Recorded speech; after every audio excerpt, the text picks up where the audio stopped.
ஹே foodies, நம்ம இப்போது soya Cola உருண்டை எப்படி செய்கிறதுன்னு பார்க்கலாம்.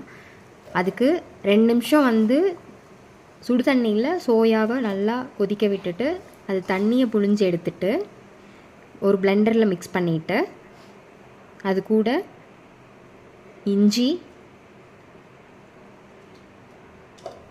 2 பச்சை மிளகாய், கருவேப்பிலை, கொஞ்சம் ஜீரகம்,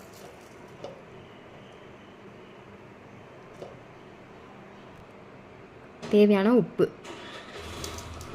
இதை ஆட் பண்ணிவிட்டு நல்லா பிளெண்ட் பண்ணி எடுத்துட்டு இது கூட கட் பண்ண ஆனியன் எடுத்துட்டு அது கூட கொஞ்சம் கொத்தமல்லி,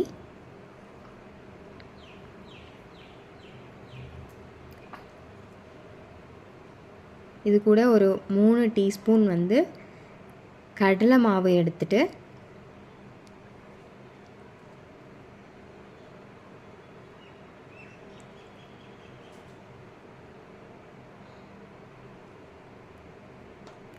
மிக்ஸ் பண்ணி உருண்டையாக பிடிச்சி ஆயிலில் பொரிச்செடுத்தா சூப்பரான சுவையான கோலா உருண்டை ரெடி.